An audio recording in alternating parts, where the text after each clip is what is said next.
Have you ever felt utterly lost for words when visiting a loved one nearing the end of their life? That gut-wrenching fear of saying the wrong thing, of causing more pain instead of comfort. It's a heavy burden, isn't it? We all want to offer solace, to connect.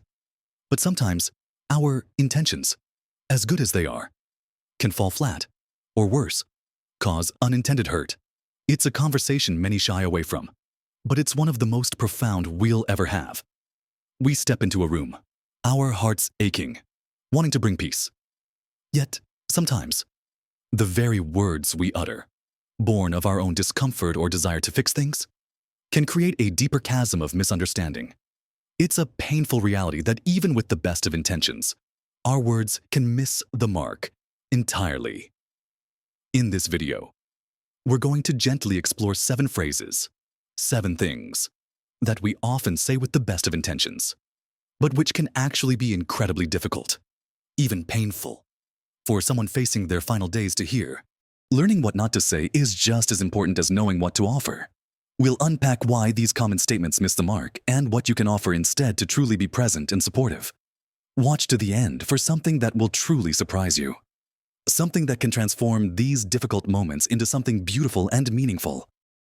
Let's begin by looking at the first common phrase we often utter, almost reflexively, when someone is seriously ill or approaching the end of their life. "You're so strong, you'll beat this," or "Don't give up now." On the surface, this sounds like pure encouragement, doesn't it? We mean it to be uplifting, to infuse them with fighting spirit. But imagine, for a moment, being the person hearing these words. If you've been fighting a long, hard battle, if your body is exhausted, if you're truly nearing the end, these words can feel incredibly heavy. They can imply that if you don't beat this, if you don't fight hard enough, you've somehow failed. They put an immense pressure on someone who may already feel overwhelmed and depleted. They deny the reality of their situation, which, for many, is that the fight is reaching its natural conclusion. Instead of empowering, it can make them feel guilty for their exhaustion, for their surrender, or for simply accepting what is to come. What they might need to hear instead is an acknowledgement of their immense struggle and pain. Imagine saying something like, "It must be incredibly difficult to go through all of this. I'm so sorry you're facing such a challenging time." Or, "I admire your strength and courage, and I'm here for you. Whatever you need, whatever you're feeling." This validates their experience, offers comfort without imposing an expectation of continued battle, and lets them know it's okay to feel whatever they are feeling, including weariness. It's about meeting them where they are, not where we wish them to be. Moving on. Another deeply problematic phrase that often comes from a place of trying to find meaning in suffering is, "Everything happens for a reason," or "It's God's plan."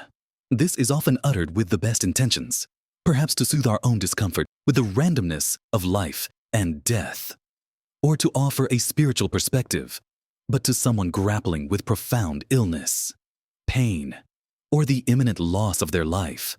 These words can land with a jarring insensitivity. They can feel incredibly dismissive of their suffering, as if their pain is somehow justified or part of a grand, unknowable scheme. It can make them feel isolated, like their anguish isn't truly seen or acknowledged. For someone who might be struggling with their fei or qi or fanfao, or who simply finds the idea of a reason for their agony absurd, it can even feel cruel. It implies that their current reality, however devastating, is somehow deserved or ordained, which can lead to feelings of profound injustice or even anger. Instead of trying to intellectualize or spiritualize their pain, what they often need is simple human connection and empathy. Consider saying, "This is so unfair. I wish things were different for you." Or, "I don't have the answers for why this is happening, but I want you to know I'm here. And I care deeply about what you're going through." This validates their feelings of injustice or sorrow without imposing a philosophical framework on their pain. It shows you're willing to sit with their discomfort, rather than trying to explain it away. It's about acknowledging the deep unfairness of their situation, giving space for their grief, and simply being present in their difficult reality without trying to make sense of it for them. It allows them to feel seen and heard in their genuine sorrow. The third phrase that often misses the mark, though again, well-intentioned, is, "At least you lived a long life," or "You had a good run." This one is particularly common when speaking to older individuals nearing the end of their days. We say it to acknowledge their years, perhaps to comfort ourselves that they've experienced much. But imagine, even at 80 or 90, someone is still filled with plans, unfinished thoughts, or a profound sadness about leaving their loved ones. These words can minimize their current sadness about leaving, as if their age somehow negates their right to grieve the loss of their future. It trivializes the remaining time they have, no matter how short, implying that their life is over and they should simply be content with what they've had. It can feel like you're subtly pushing them out the door, or suggesting their feelings of sorrow are unwarranted because they've already had enough. No matter how long or full a life someone has lived, facing its end is a monumental, often terrifying process. What they might truly need is for you to acknowledge their current feelings, not to judge them based on their lifespan. Try saying, "It's natural to feel sad about leaving. What are you feeling right now?" Or, "I cherish every moment we've had together, and I'm so grateful for the impact you've had on my life." This shifts the focus from a summary of their past to their present emotional state, affirming their right to feel whatever emotions are arising, and letting them know that their remaining time, however brief, is valued and sacred. It creates a space for them to express their sorrow, their fears, or even their lingering hopes, rather than forcing them to adopt an attitude of grateful resignation. Now that we've gently explored these first few pitfalls, let's continue our conversation by diving into more ways our words can inadvertently create distance instead of connection. The fourth phrase on our list is one we use often in daily life, but it becomes particularly unhelpful when someone is dying. "I know how you feel." Unless you have genuinely faced the exact same imminent death diagnosis, with the exact same emotional and physical context, it is almost impossible to truly know how someone feels as they approach their final moments. Saying this can sound patronizing, as if you're claiming an understanding you don't possess, or worse, it can feel like you're redirecting the focus from their unique, profound experience to your own. Their journey is deeply personal, and while we can empathize, we cannot truly inhabit their shoes in this ultimate passage. It risks making them feel unheard, or that their immense struggle is being trivialized by a comparison. Instead of claiming to know, offer genuine empathy and a willingness to listen. Consider saying, "I can only imagine how incredibly difficult this must be for you." Or, "I don't know what it's like to be in your shoes, but I want to be here for you. Would you like to tell me what's on your mind?" This approach acknowledges their unique struggle, respects their individual experience, and invites them to share without putting the burden on you to have the answers. It creates a space for authentic communication, where they feel safe to express their deepest fears, sorrows, or even moments of peace, knowing you are truly listening without judgment or assumption. It's about being present with their experience, not yours. Following closely, the fifth phrase we often hear, usually said with comforting intentions, is, "You'll be in a better place," or "You won't be in pain anymore," while the latter part, regarding pain relief, might be factually true, and the former expresses a hope for peace. These statements can shift the focus entirely away from the person's present reality and feelings. For someone who might be scared, uncertain, or still deeply attached to their life, these words can sound like a subtle suggestion that you want them to die. They can feel like a platitude, dismissing their fears about what comes next, or implying that their current suffering is something that just needs to be over. It also presumes knowledge about the afterlife, or a state of being that the dying person may or may not believe in, and which may not resonate with their current emotional or spiritual state. What they often need is reassurance of your love and presence in their immediate moment, not a promise of future solace. Try asking, "How are you feeling right now? Is there anything I can do to make you more comfortable?" Or simply, "I'm so glad to be here with you." These statements focus on their immediate comfort, their current feelings, and the preciousness of your shared present moment. It allows them to feel cherished and supported in their current reality, whatever it may be. without pushing them toward an imagined future or diminishing their very real, present concerns. It honors their journey exactly where they are. Next, the sixth thing to be very cautious about saying is asking unprompted, deeply personal questions like, do you have any regrets? Or are you at peace? These are immensely profound and intimate questions. And while they might arise organically in some conversations, introducing them unsolicited can place an enormous burden on the dying person. They might not have sorted through such complex emotions, or they might feel pressured to provide an answer that satisfies you. Rather than genuinely reflecting their internal state, it can cause immense anxiety, guilt, or the feeling that they must perform some kind of emotional labor or reach a specific spiritual state before they are allowed to die. The last thing someone needs when they are already physically and emotionally vulnerable is to feel like they are being put on the spot for a spiritual accounting. Our role is not to be their confessor or their judge. Instead, the most supportive approach is to follow their lead. Create an open, non-pressured environment where they feel safe to initiate such topics if they wish. You might say, I'm here if you want to talk about anything at all, big or small. Or if you just want quiet company. Or, what's on your mind today? No pressure to talk, just wondering. This offers them the space and permission to explore these deep questions on their own terms, if they are ready, without feeling interrogated or obligated to process their entire life's experiences for your benefit. It respects their autonomy and their need for peace.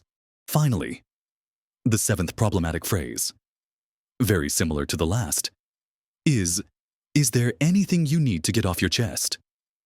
While it sounds direct and helpful, it can be too blunt and imposing. It implies that the dying person has some kind of unfinished business, a confession, or a burden they must unload before they can find peace or before they die. This can create undue pressure and anxiety. They might simply desire quiet comfort, a peaceful presence, or gentle distractions rather than intense emotional processing. Not everyone needs or wants to review their life or share deep secrets in their final days. Sometimes, the greatest gift is simply to allow them to be, without demanding a final accounting of their soul. It's about providing a peaceful, accepting presence, not acting as an emotional detective. What's truly helpful is to communicate your unwavering love and acceptance without conditions. You could say, I just want you to know how much I love you. Or, there's nothing you need to say or do. Just know I'm here for you. These statements convey unconditional love and acceptance, allowing the person to simply rest in your presence. It removes any implied obligation to perform emotional tasks and shifts the focus to simple, heartfelt connection. It allows them the dignity of choosing what, if anything, they wish to share, or simply to embrace the quiet peace of knowing they are loved. As we've seen, it's often the simplest of intentions that can lead us astray. But understanding these nuances truly empowers us to be better companions in these tender moments. The temptation to fill silence, to offer advice, or to fix the situation is immense. Yet often, it's these very instincts that create distance. We've explored the pitfalls of trying to rationalize their situation, imposing our beliefs, or asking intrusive questions, all born from a place of wanting to help, but sometimes causing unintended pain. The shift is truly from speaking to listening, from doing to being. Now, after all this talk about what not to say, you might be wondering, what is the one thing you absolutely must understand? The secret I hinted at earlier that can transform these difficult moments into something beautiful and meaningful. The most profound and healing thing you can offer might not be words at all. It's your quiet, loving presence. It's the courage to sit in silence, to simply be there without needing to fill the air with chatter or advice. It's the power of touch, a gentle hand on theirs, a soft stroke of their hair, a comforting squeeze. For many, as they near the end, words become difficult or even irrelevant. What resonates is the unspoken language of love, acceptance, and companionship. The surprise is that in our culture, we're taught to fill silence, to fix problems, to find the perfect thing to say. But sometimes, the greatest gift is simply to witness, to accept, and to love without needing to change anything. If words are needed, They are often the simplest, most fundamental ones. I love you. Thank you for everything. I'm here. Or perhaps sharing a cherished short memory of them that brings a smile, without expecting a response, simply offering it as a gift. It's about letting them lead.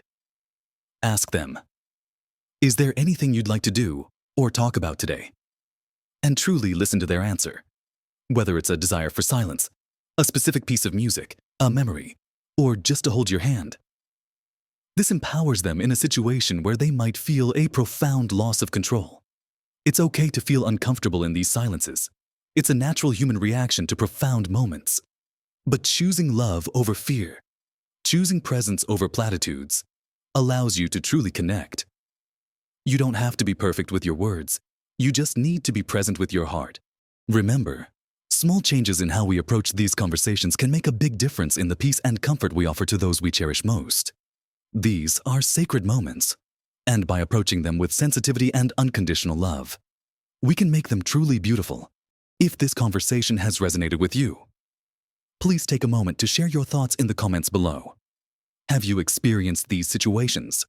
What did you find most helpful or most challenging when visiting a loved one? Your insights can truly help others navigate these tender times. And if you found value in this video, a simple like goes a long way to help us reach more people who might benefit from this message.